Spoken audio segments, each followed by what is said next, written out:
माँ महडौरी देवी की महिमा है अपार। सच्चे मन से पूजन अर्चन करने पर होती है मनोकामना पूर्ण। खबर चंदौली के चहनिया क्षेत्र के माता महडौरी देवी मंदिर से जुड़ी हुई है, जहां चैत्र नवरात्र में भारी संख्या में भक्त पहुंचकर माता महडौरी का दर्शन पूजन कर रहे हैं, वहीं मनोवांछित फल की कामना कर रहे हैं। माता महडौरी देवी आदिकाल से मानी जाती हैं, जहां दूर दूर से आकर भक्त माँ महडौरी देवी का दर्शन पूजन करते हैं।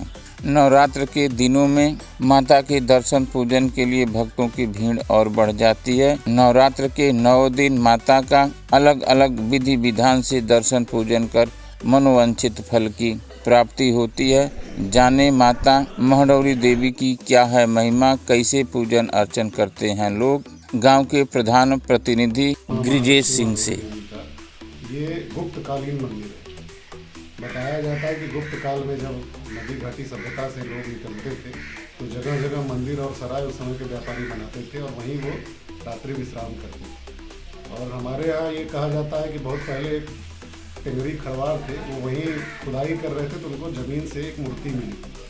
जब उस मूर्ति को उन्होंने गांव वालों को बताया तो वहीं पर एक मंदिर का निर्माण कराया गया, जहां माँ महडौरी देवी के रूप में उनको पूजित किया जाता है। और कहा जाता है कि कालांतर में वहीं स्वामी शिवदंडी स्वामी जी और अवधूत भगवान राम ने भी वहीं साधना की है। भगवान राम जो है वो वहाँ सर्वेश्वरी के रूप में माँ महडौरी देवी को पूजित किए और वहीं पर उनको सिद्धि मिली है, जिसके लिए उनके बगल में ही उनकी समाधि स्थल, पूजा स्थल भी बनाया गया है।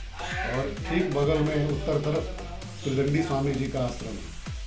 स्वामी जी भी जब कभी बीमार होते थे तो जहाँ भी बीमार होते थे वहीं कहते थे कि ले चलो माई के पास, वही मुझे ठीक करेगी और दुनिया का कोई डॉक्टर मुझे ठीक नहीं कर सकता। और आज भी बहुत सारे ऐसे भक्त हैं जो साफ मन से अगर हृदय से मान लेते हैं तो माँ उसको पूरा करती है। हर साल हजारों भक्तों की नौकरी लगती है, कई निसंतान दंपतियों को पुत्र ऋण की प्राप्ति होती है।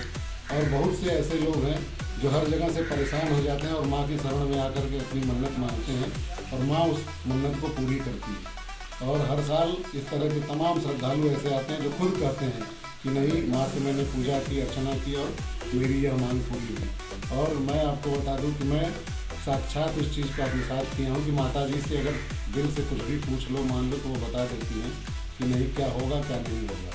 इसलिए माता जी की महिमा बहुत बड़ी है। और ये पूरा क्षेत्र ही नहीं, अपितु दूर दूर से भी जो लोग आते हैं, जो जानते हैं माता जी के बारे में, वो आते हैं और दर्शन करते हैं। और दर्शन करने के बाद यह महसूस करते हैं कि यह एक सिद्ध पीठ है, शक्ति पीठ है। क्योंकि जब वहाँ आप देखेंगे, जब सूर्य पश्चिमायन होते हैं तो सूर्यास्त के समय सूर्य की किरणें जब पानी में गिरती हैं तो सीधे रिफ्लेक्ट होकर के गर्भगृह तक पहुँचती है। और आप गंगा किनारे बहुत कम ऐसे मंदिर देखेंगे जो पश्चिमाभिमुख हों। और वैसे भी महाराष्ट्र में महालक्ष्मी मंदिर के बाद उत्तर प्रदेश में, जहाँ तक मेरी जानकारी है, कि ये पहला ऐसा गंगा किनारे मंदिर है जो महालक्ष्मी देवी का है।